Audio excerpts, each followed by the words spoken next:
Ciao, siamo qui ancora per le nostre chiacchierate nelle quali ci facciamo amichevolmente compagnia, facciamo i nostri ragionamenti in assoluta libertà, insomma, da persone della strada, facendo ragionamenti molto semplici e soprattutto spero divertenti.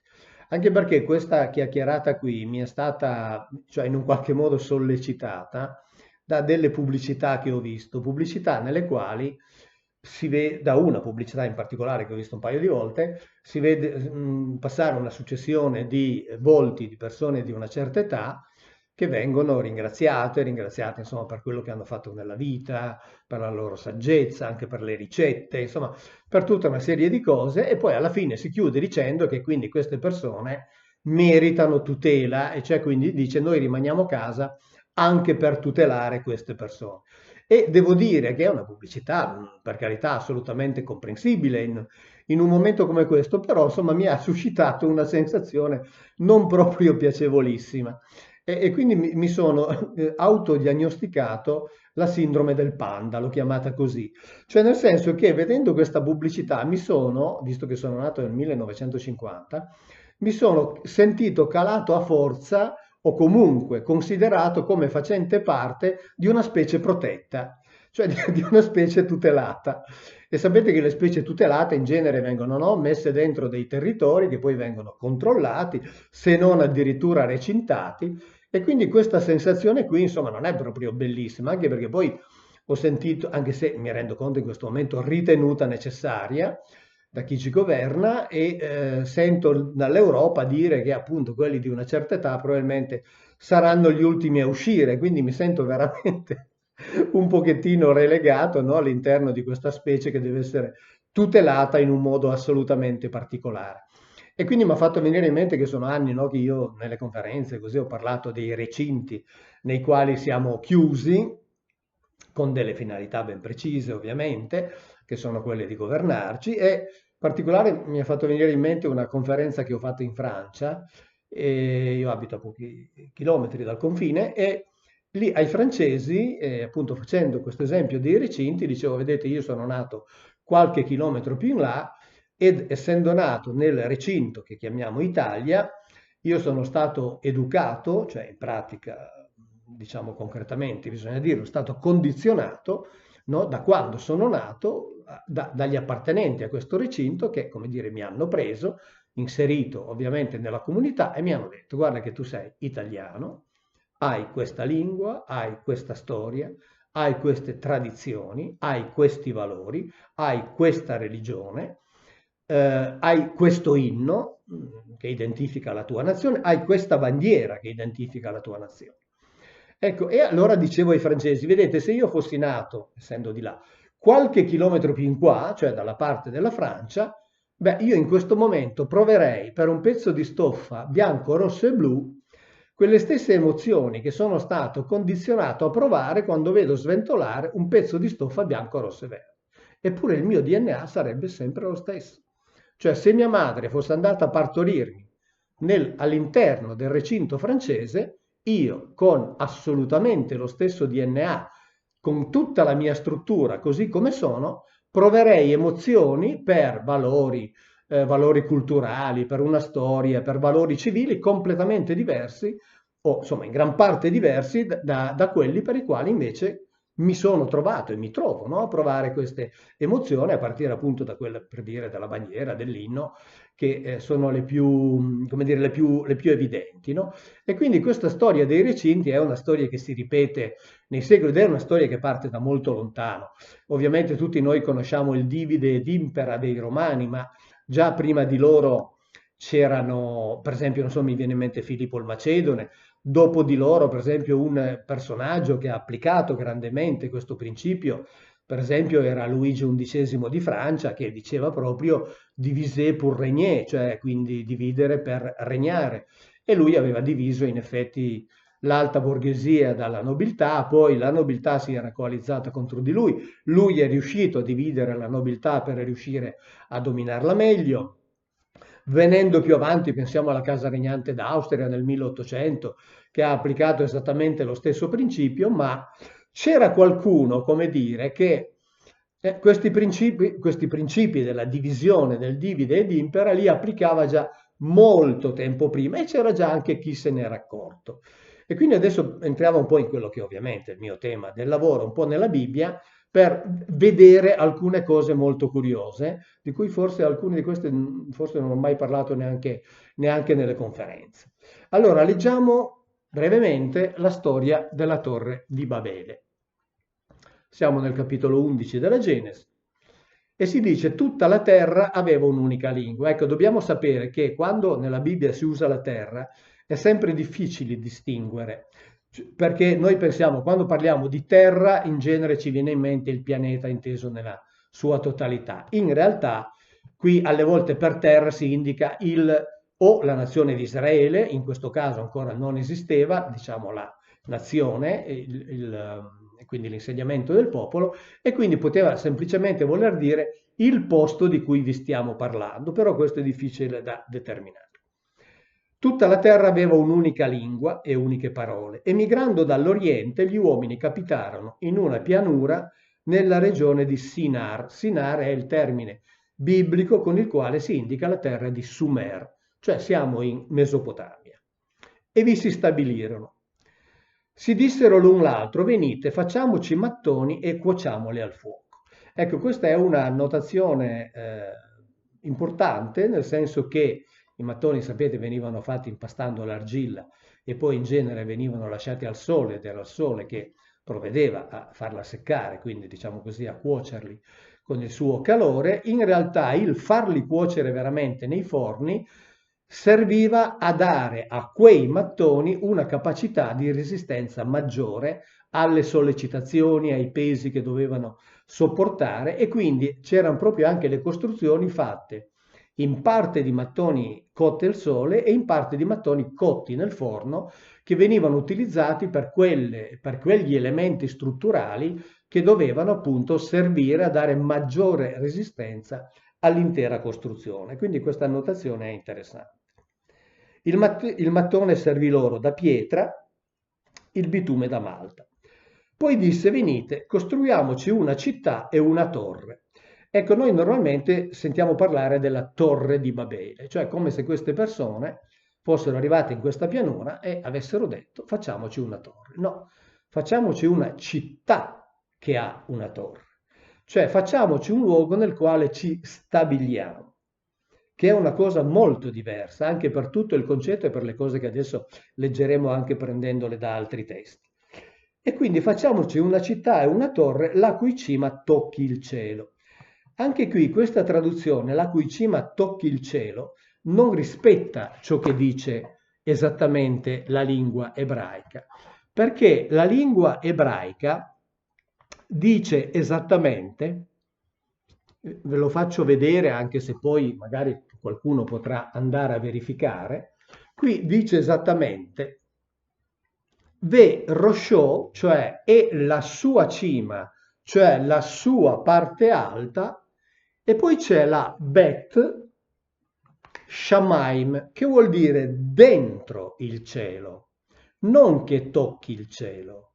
Quindi è una cosa diversa, cioè la cima deve servire per entrare dentro il cielo. Capite? Il concetto è veramente diverso da quello che ci viene raccontato.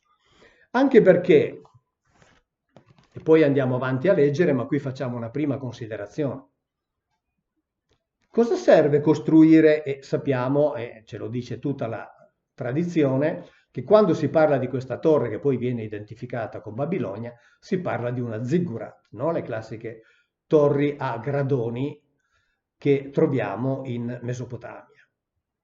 Ora, francamente mi viene un po' da sorridere, no? Perché si dice che questo popolo era talmente arrogante che voleva costruirsi una torre per toccare il cielo, quindi per toccare la dimora di Dio. Ora io mi immagino il solito furbetto del quartiere che non ha tanta voglia di lavorare, vede questi suoi, no? Appartenenti allo stesso popolo a cui appartiene lui, che cominciano a impastare i mattoni, li mettono al sole, oppure costruiscono forni per far cuocere i mattoni, e poi impiegarci settimane, se non qualche mese, per costruire una torre, forse dell'altezza di 30, 40, 50, 60 metri, per toccare il cielo. E lui cosa fa? Lui con tutta tranquillità, mentre loro ci mettono diverse settimane ad alzarsi di 50, 60, 70 metri per toccare il cielo, lui in 45-50 minuti sale su un'altura di 150 metri e guarda i suoi che al di sotto si stanno dando da fare per lavorare alcuni mesi per raggiungere 50 metri perché con la loro arroganza così credono di toccare il cielo dove c'è l'abitazione di Dio. Io vi dico francamente, quando sento raccontare questa storia mi viene sempre da sorridere, anche perché poi leggeremo altre cose in altri testi che ci fanno capire come le cose non stessero assolutamente così. Poi, tra l'altro, ci si dice che arrivavano da Oriente e a Oriente della Mesopotamia ci sono i Monti Zagros, che è una catena montagnosa che supera i 3.000, se non sbaglio, addirittura i 4.000 metri. Ora voi capite che se voglio toccare il cielo ci metto magari 6, 7, 8 ore, se vogliamo metterci una tappa notturna in mezzo, ci metto 2 giorni, ma salgo a 3.500 metri e invece di metterci mesi a costruire un qualcosa che mi porterà a 50 metri da terra. Capite che la spiegazione non sta né in cielo né in terra, cioè quindi o gli sprovveduti erano questi poveretti che costruiscono questa torre, o lo sprovveduto è colui che ha scritto questo testo avendo in mente l'idea di scrivere un'allegoria, una metafora per rappresentare l'arroganza degli uomini. Ecco, proprio come dire, non sta né in cielo né in terra, almeno secondo me, secondo quei soliti ragionamenti che io sono abituato a fare. Quindi la cui cima tocchi il cielo non è così. La cui cima consenta di stare dentro il cielo.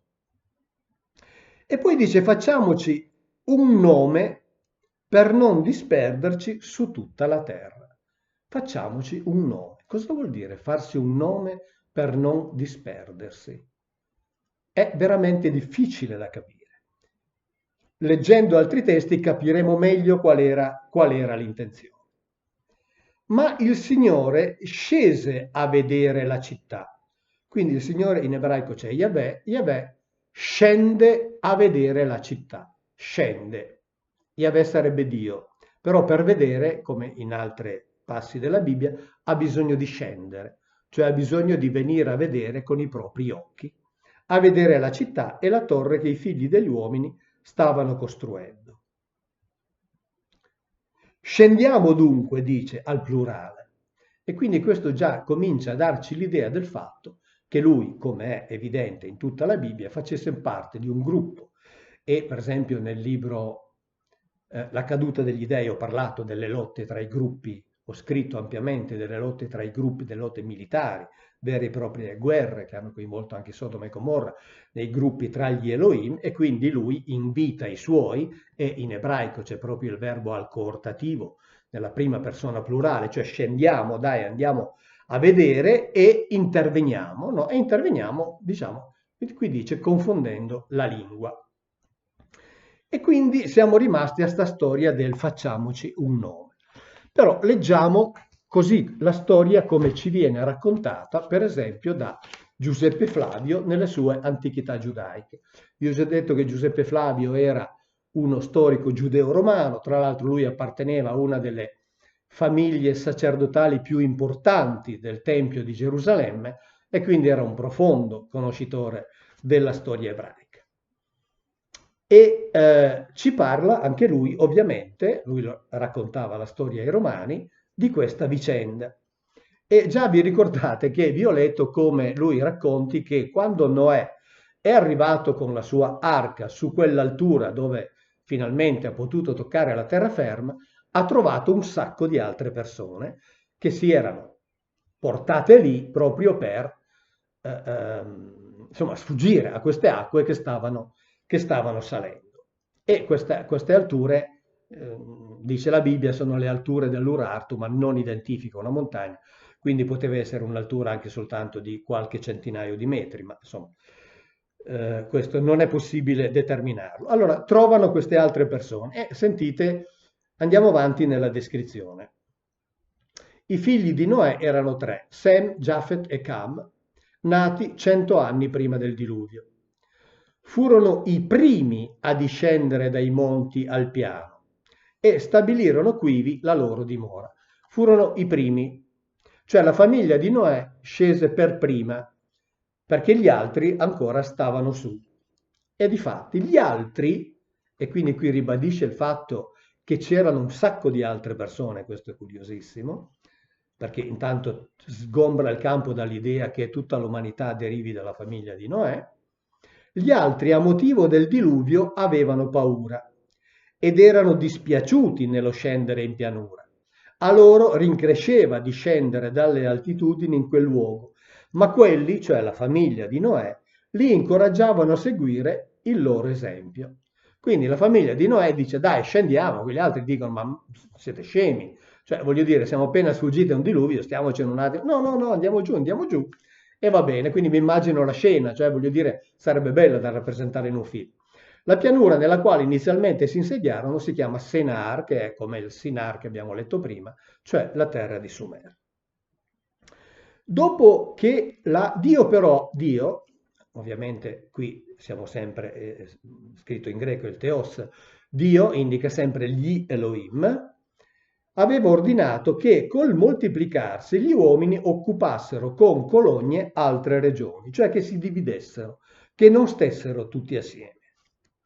E qualcuno ha capito perché. E adesso andiamo a vedere chi è questo qualcuno. Dopo che la popolazione giovane fiorì in grande numero, Dio nuovamente gli consigliò di fare delle colonie, ma non credevano loro che ogni loro bene derivasse dalla benevolenza, cioè non avevano una grande fiducia nella benevolenza di questi Elohim. Pensavano che la loro felicità derivasse invece dalla loro propria forza e non obbedirono. Anzi, alla violazione della volontà di Dio aggiunsero il sospetto che fosse per invidia che Dio li incitava a fare delle colonie, affinché divisi fosse più agevole assoggettarli. Cioè avevano già capito, o comunque sospettato, che la divisione delle genti aveva uno scopo ben preciso. Li teniamo divisi, dicono gli Elohim, questi qui che noi abbiamo fabbricato con l'ingegneria genetica e poi li abbiamo educati, gli abbiamo dato la civiltà, abbiamo parlato in altri video del fatto che gli abbiano insegnato a coltivare, eccetera, a produrre liquidi fermentati come il vino, la birra, eccetera. E quindi loro dicono no, noi cerchiamo di stare uniti perché non si fidavano diciamo così, di questa finta benevolenza degli Elohim. Quello che li indusse quindi a non curarsi di queste indicazioni fu Nebrode, che nella Bibbia è conosciuto come Nimrod, nipote di Cam, figlio di Noè. Cioè quindi questo Nimrod era un nipote di Noè. Allora lui dice che loro avrebbero dovuto erigere una torre più alta intanto di quanto potessero salire le acque. E questo già ci fa capire, quanto per esempio ho spiegato nei libri, come questo diluvio non fosse un diluvio universale che ha coperto tutta la terra e che ha coperto quindi anche i monti, perché capite che non si può costruire una torre che superi i 4.000 metri dei monti Zagros, avendo lì i monti Zagros, che bisogno c'è di costruire. Invece si riteneva che una torre di 30-40 metri fosse sufficiente per sfuggire ad un eventuale nuovo allagamento di quel territorio, perché appunto nei libri io avevo spiegato come da quel che si legge pare di capire che in realtà questo diluvio sia stato un allagamento ottenuto aprendo le cateratte di una diga di cui ho parlato ampiamente, le cateratte di una diga che è servita a appunto allagare tutto un territorio uccidendo tutti quelli che ci abitavano per i motivi che gli Elohim avevano stabilito e ovviamente però alcuni di questi abitanti di questo territorio si sono salvati salendo su queste alture. E quindi qui si dice che in sostanza già questa torre sarebbe stata sufficiente eventualmente per salvarli da una nuova alluvione provocata. E poi dice che questa torre vendicherebbe anche la strage fatta dei loro antenati. Anche la strage fatta. Ora ci viene in mente di chiederci, ma come fa una torre a vendicare una strage fatta di antenati attraverso una alluvione provocata? Che senso ha? Perché vendicare, cioè significa controbattere, cioè significa colpire coloro che hanno prodotto, in questo caso, una certa catastrofe che ha determinato probabilmente migliaia di morti. E questa cosa non piace a questo Nimrod ribelle e dice no, noi dobbiamo fare in modo, primo, di stare uniti, perché se ci dividono ci governano meglio. Secondo, dobbiamo farci un qualcosa che ci consente di stare uniti e che ci consente di difenderci da eventuali nuove aggressioni e che ci consente, magari se lo decidiamo, anche di vendicarci per quanto abbiamo subito. E qui torniamo alla Bibbia dove si dice facciamoci un nome. Un nome nella Bibbia, prima vi voglio leggere ancora una cosa relativa a Nimrod perché è interessante e anche qui ve la leggo dai testi scritti dagli specialisti, in questo caso sono specialisti cattolici che scrivono per specialisti cattolici, quindi tutti accademici, dove parlando di Nimrod si parla della difficoltà di stabilire il significato del suo nome. Dice che l'etimologia è molto incerta. Si è proposta la radice ebraica marad, che significa ribellarsi, ma a malapena si può pensare che Nimrod abbia origine ebraica. Già l'altra volta, vi ricordate, chi l'ha visto, abbiamo detto un paio di volte che non era ebreo, come dice il Talmud. E quindi la radice probabilmente non è ebraica. L'opinione più comune, filologicamente, sostiene che Nimrod è soltanto una deformazione di Ninurta, il signore babilonese della guerra. Ora, Ninurta era uno degli Anunnaki, cioè il corrispettivo sumero-accadico degli Elohim, e quindi questo lo collocherebbe con il suo popolo all'interno delle lotte che gli Elohim si combattevano tra di loro per motivi di potere, per motivi territoriali. La Bibbia è piena di questi racconti, cioè la Bibbia ci racconta degli scontri tra i vari Elohim, per esempio tra Yahweh e Kamosh, tra Yahweh e Milcom, ci racconta anche di come alle volte Yahweh con Israele venisse sconfitto dagli altri Elohim e quindi il fatto di identificare, almeno ipoteticamente, come sapete facciamo sempre finta, ma siamo qui per fare delle chiacchierate, per passare il tempo e farci compagnia, quindi continuiamo a fare finta,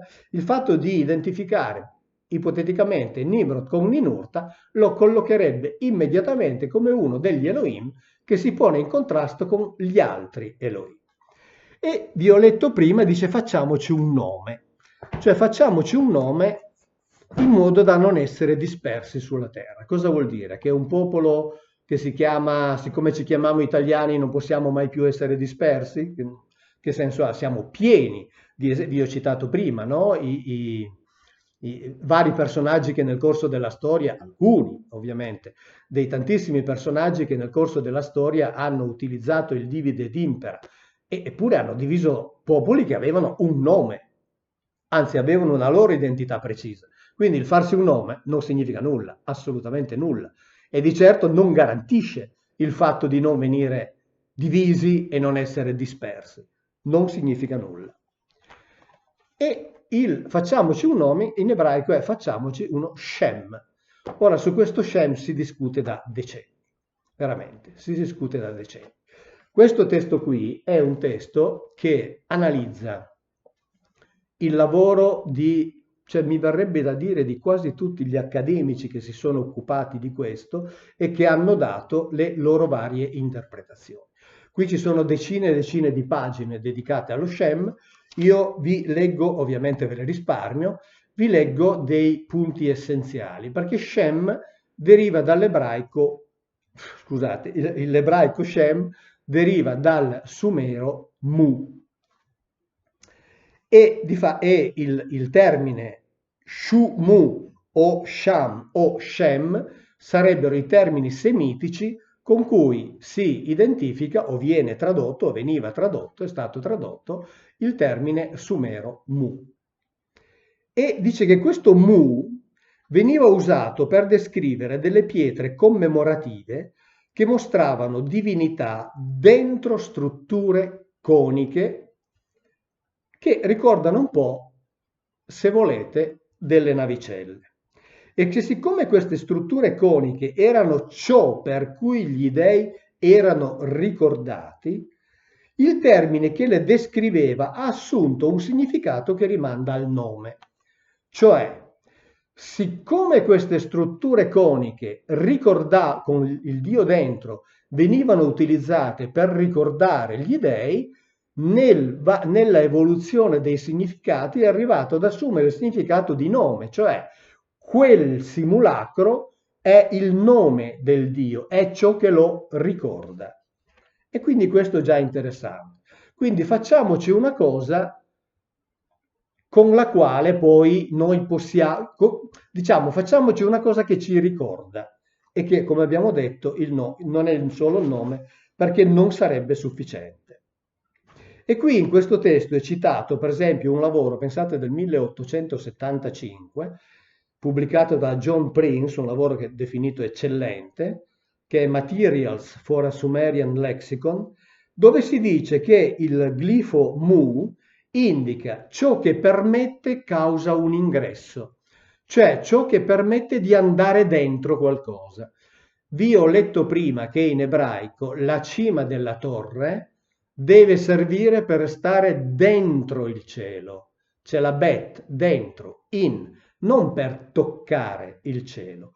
E sempre quindi questo glifo mu, trasposto poi nel semitico Shem, indica qualcosa che punta o sale verso l'alto. Beh, curioso, no? Cioè, nel senso che se noi pensiamo, facciamoci un nome, abbiamo, come dire, tutta la storia piena di esempi di popoli che avevano un nome e che sono stati o divisi, dispersi, se non addirittura sterminati.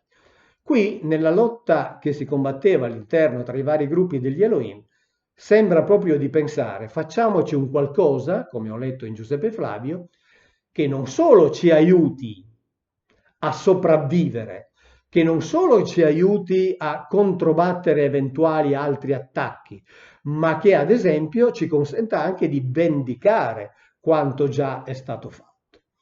E qui mi è tornato in mente, per fortuna avevo tenuto il foglio del giornale, qui avevo tenuto la stampa del 3 ottobre 2016, quindi siamo a 4 anni fa, ma ne avevano parlato tutti i giornali, perché il ministro iracheno dei trasporti, Kazem Finjan, in un convegno internazionale, aveva detto, è pure un militare di alto grado, aveva detto in assoluta tranquillità che gli antichi Sumeri, vissuti nel suo paese 5.000 anni fa, avevano costruito aeroporti dai quali partivano per viaggi nello spazio. E gli hanno dedicato, questo come Repubblica, il Corriere, eccetera, una pagina intera. E, ripeto, l'ha detto il ministro dei trasporti, non l'ultimo ufologo. Tra l'altro vi cito questa pagina, anche se realizzo una sorta di piccolo conflitto di interessi, ma perché in questa pagina sono finito anch'io, cioè il giornalista ha avuto la bontà sua veramente di citarmi, parla di Graham Hancock, di Zaccaria Sitchin, e dice convinto appunto che una razza proveniente da altri mondi, quella degli Elohim, abbia colonizzato la Terra, e questo Sitchin ha ora un successore in uno studioso italiano i cui libri hanno insomma, certo successo, Mauro Biglino, serio esperto di ebraico antico e collaboratore delle edizioni San Paolo. Biglino è convinto che la Bibbia non parli di Dio e che tutto quello che di religioso e spirituale attribuiamo a quel libro sia frutto di forzature nelle traduzioni. Beh, questo è abbastanza chiaro.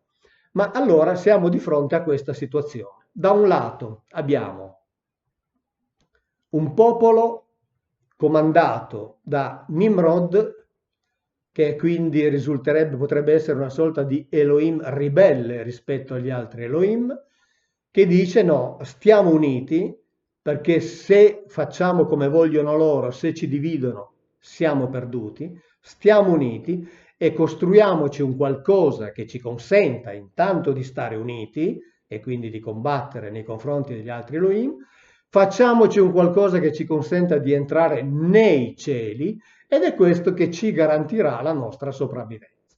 Poi sappiamo dopo che gli altri Elohim vedono tutto questo, scendono e scendendo, ovviamente invece hanno il sopravvento, probabilmente erano più potenti e in effetti riescono a bloccare sul nascere questo tentativo di costruire una città la cui torre doveva servire a entrare dentro i cieli. Adesso vediamo se ritrovo un altro passo, ma è un po' lunga, no, lasciamo stare perché già poi stiamo andando avanti troppo. Comunque si dice, in altro passo negli scritti della Sibilla, che sono uno scritto giudaico del secondo secolo a.C., dove si dice che Dio, siamo sempre lì, cioè gli altri Elohim hanno mandato contro questa torre dei venti, e per venti, lo sappiamo, ne ho parlato molte volte quando ho parlato del Ruach, cioè questo vento, cioè quindi questo mezzo che vola veloce nel cielo, e questi venti hanno distrutto sul nascere questa torre. Quindi, come dire, si sono accorti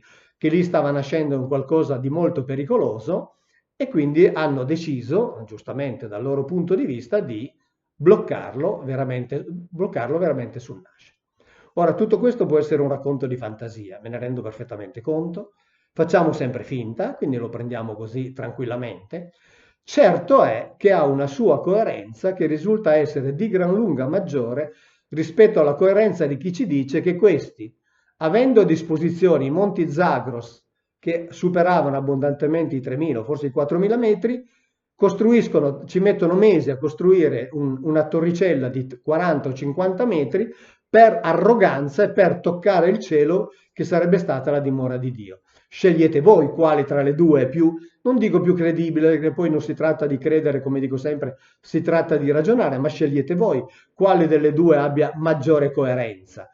No? Ovviamente bisogna farlo con mente libera, perché è chiaro che se uno parte dal presupposto che dice no, certe cose non possono essere vere per principio, vabbè, niente, allora non sono vere per principio, non è un problema, amici come prima ci prendiamo un caffè, ci mancherebbe. Però insomma ci sono degli elementi tratti da vari testi antichi che ci fanno pensare che una certa storia avrebbe quantomeno una sua coerenza, soprattutto se inserita nel contesto di lotte tra gli Elohim di cui la Bibbia ci dà amplissima documentazione.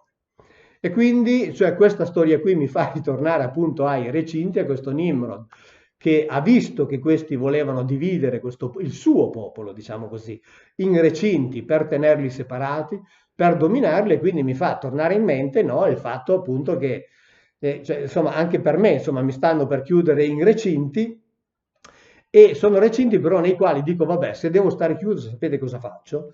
Allora mi costruisco anch'io una torre, però la riempio di cose buone e salutari, perché ho già parlato nella Bibbia e il sistema immunitario, no, di alcuni tipi di cibi, ma non è, lo ripeto, non è che voglio fare il nutrizionista, ma la cosa curiosa è che siccome mi piace rimanere aggiornato e questa dottoressa che mi segue mi tiene aggiornato anche con le pubblicazioni, siccome lei è anche autrice di pubblicazioni a livello internazionale, con le pubblicazioni che arrivano dall'estero, quindi con pubblicazioni uscite a marzo su The Lancet oppure nel British Journal of Medicine, cioè di medicina, dove si parla appunto di un certo tipo di alimenti che sono fondamentali proprio in questo momento per dare forza al nostro sistema immunitario. E per esempio, pensate un po', orrore degli orrori, ma questa cosa è bellissima, bisogna tenere alto il livello di colesterolo perché è una delle armi migliori contro il virus, perché come dire, lo schiaccica un po' contro le pareti, gli impedisce, insomma, scusate, io non sono uno scienziato, quindi parlo così tra amici, insomma, gli impedisce di fare il lavoro che a lui piace tanto fare. Ecco, quindi dentro questa torre io ci metterò tutti questi begli alimenti che contengono la vitamina D, alimenti fermentati, e vuol dire che poi quando l'Europa deciderà che noi vecchietti potremo uscire da questa torre, bene, uscirò con il sistema immunitario quantomeno rinforzato e mi sentirò un piccolo insignificante Nimrod che si è fatto la sua torre, ma assolutamente piena di cose buone, gustose e salutari. Ciao!